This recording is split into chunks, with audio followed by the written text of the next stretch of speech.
Bien, vamos a ver ahora algunos ejemplos de función de actitud.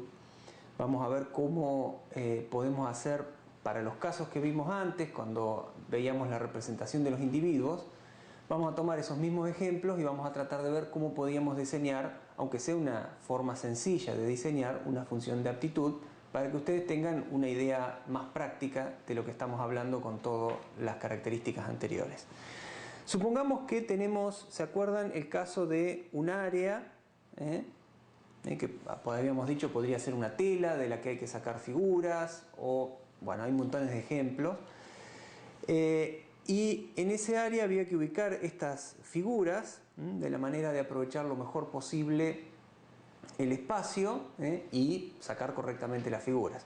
Entonces lo primero que nosotros podríamos pensar es que si ubicamos muy bien las figuras, yo acá estoy dibujando cualquier figura, lo que tendríamos que minimizar es la cantidad de tela desperdiciada. O sea que podríamos tomar como un indicador de que también lo estamos haciendo toda el área que queda fuera, toda este área que estoy pintando, que queda fuera de las figuras, sería la tela desperdiciada, o sea, todo lo que no se está utilizando y que van a quedar como recortes, que por lo tanto vamos a tener que tirar. Esa tela desperdiciada hay que minimizarla. Cuanto menos, vamos a llamarle área de desperdicio, cuanto menos área de desperdicio haya, mejor va a ser el individuo. Así que podríamos empezar a pensar en una función de aptitud que tenga ese área de desperdicio.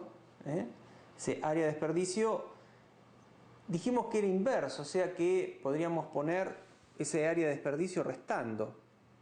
Alguien podrá decir, y bueno, podríamos poner 1 sobre, o cualquier función que cuando el área desperdiciada aumente, disminuya la función, o viceversa. Así que en principio podemos hacer una simple relación lineal y ponerlo restando. Después podríamos tener también el área ocupada, que sería el área que ahora estoy rayando en horizontal. El área ocupada sería más área ocupada, podría ser otro indicador. Pero también podría ser que tuviéramos, por ejemplo, una figura hubiera quedado solapada. En el caso de que queden figuras solapadas, que no es válido, ¿no? Tendríamos que considerar esas áreas que estoy ahora rayando en forma vertical, también negativa, menos el área solapada, porque sería algo que está en contra de la aptitud. Cuanto más área solapada haya, peor es, ¿no es cierto?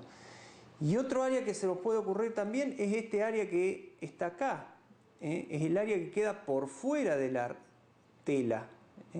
Evidentemente ese es un error y también tenemos que de alguna manera penalizarlo, así que tendríamos que decir menos también el área que queda afuera.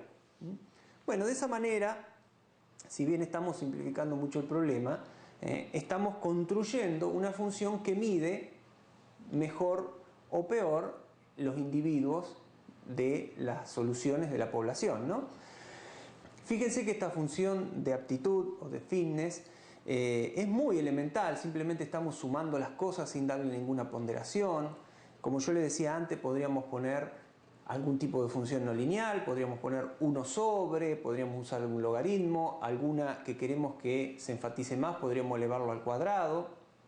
También podríamos poner adelante de cada uno de los términos algunos coeficientes, de manera de darle más peso a algunos términos que otros. Podemos decir, es mucho más importante para mí que, por ejemplo, no quede ninguna figura fuera, a que se desperdicie un poco más o un poco menos de superficie de tela.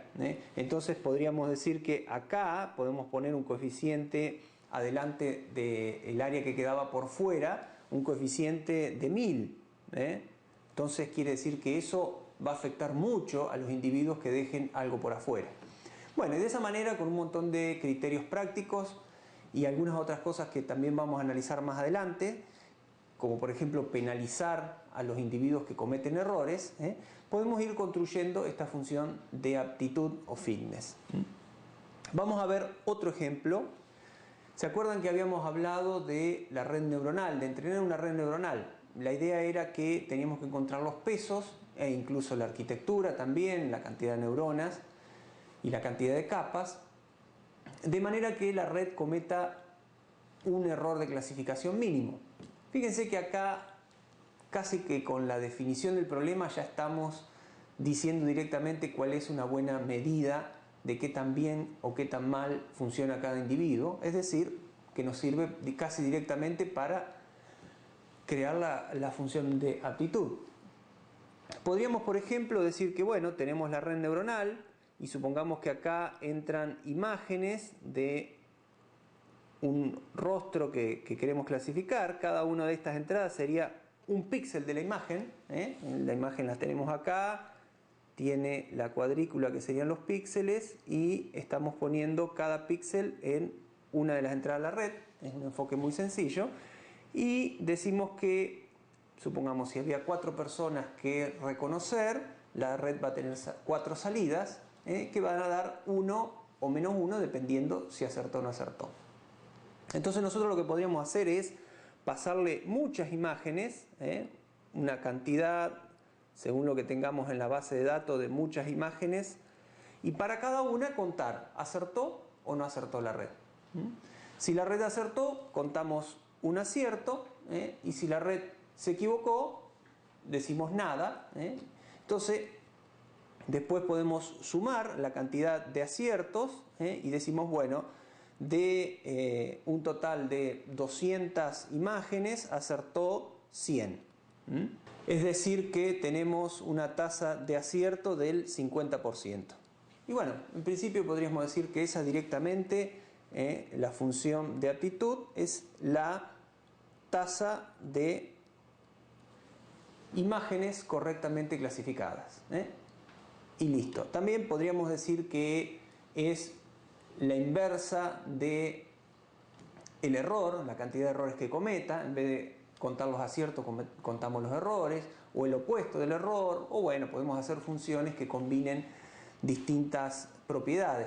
El otro ejemplo que habíamos visto, ¿se acuerdan? Era el de robot. El de robot teníamos una habitación que tenía una forma arbitraria, que podía definir el usuario, y el robot lo largábamos en cualquier punto de la habitación y lo que tenía que hacer era recorrer las paredes sin chocarse y eventualmente, si había un obstáculo, esquivarlo, ¿no? Entonces, una forma fácil con la que podemos hacer una función de fitness es definir cerca de las paredes del robot un conjunto de objetivos. Por ejemplo, ponemos un objetivo cada medio metro, y luego contar cuántos de esos objetivos alcanzó. Entonces, la función de fitness la podemos definir simplemente como objetivos alcanzados, o porcentaje de objetivos alcanzados si la queremos hacer relativa al total. Y también podríamos decir, bueno, pero de poco me sirve que el robot haga esto, vaya, agarra un objetivo y vuelva, agarra otro objetivo y vuelva, agarra otro objetivo y vuelva, sino que, como habíamos visto antes en el problema del viajero, también me interesaría que recorra la menor distancia posible. Entonces podríamos decir, bueno, cuanto más distancia recorra, peor es el individuo. Entonces podríamos restarle la distancia y decir, bueno, la cantidad de objetivos alcanzados menos la distancia recorrida.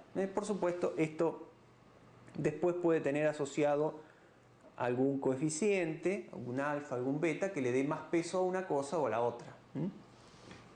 Ahí tenemos otro caso de una función lineal muy sencilla con la cual resolvemos el problema de medir qué tan bueno es cada individuo. Vamos a ver el otro caso. ¿Se acuerdan que habíamos dicho que teníamos que armar un circuito electrónico que cumpliera con determinadas características? Como ven, siempre la función de aptitud es bastante más intuitiva, bastante más fácil de definir que lo que habíamos visto que era cómo representar en un cromosoma a los individuos, ¿no? Eso requería un poquito más de análisis, no era tan directo, necesitaba esa codificación en binario, necesitábamos imaginarnos cómo era la solución. En caso del circuito de filtro multibanda, casi siempre, como en los casos anteriores, la misma definición del problema me dice cuál es el objetivo y casi directamente tengo cómo medirlo. Habíamos dicho que había un circuito que determinadas frecuencias las tenía que dejar pasar y de otras frecuencias no las tenía que dejar pasar. Esta será la respuesta de ese circuito o de ese filtro o sistema. Entonces lo que nosotros podríamos hacer es decir, bueno, si hay un individuo que tiene esta salida, el circuito da esa salida, podemos medir el error, podemos decir, bueno, a ver, toda este área que está acá, que estoy rayando, es el error, podemos medir el error absoluto, el error cuadrático, y bueno, de esa manera, cuando el individuo se acerque más a la forma que tiene que dar, va a ser menor el error, y por lo tanto podemos definir alguna función de actitud basada en el error, que podrá ser, por ejemplo, 1 sobre 1 más el error. Cuanto más grande sea el error, más chica va a ser la función de actitud, y cuando el error tienda a 0, esa actitud va a valer 1. Con lo cual, es una manera, fíjense que acá en lugar de usar la relación lineal que habíamos usado antes, elegí utilizar una función no lineal. Pero bueno, básicamente uno puede ir eligiendo distintos tipos de funciones de acuerdo a los operadores que utilice luego en el algoritmo. Por último, en el caso del problema del viajero, recuerdan que teníamos muchas ciudades y evidentemente si el viajero hacía esto para recorrer las ciudades no iba a ser tan óptimo, al menos en cuanto a la distancia, como si hiciera esto otro. Por lo tanto, la distancia total recorrida sin dudas es una buena medida de qué tan bueno es el individuo. Nuevamente, acá cuanto más distancia, menor fitness, ¿no?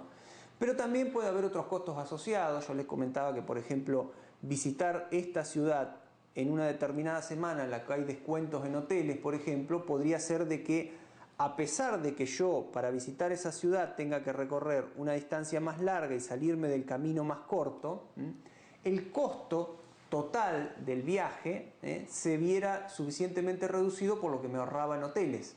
Así que puede haber una función de costo bastante más compleja, en la cual yo podría decir que tengo una función de fitness en la cual tengo costos asociados a la distancia. Acá pongo alfa por la distancia. Evidentemente la nafta se supone que va a seguir valiendo lo mismo, por lo tanto es proporcional a la distancia recorrida y es un costo asociado a la distancia, pero puedo tener otros costos, costos como costos de hotelería o otros gastos en general que tenga el viajero de acuerdo a cuándo visite cada una de las ciudades, si va por autopista, si va por una ruta común, etc.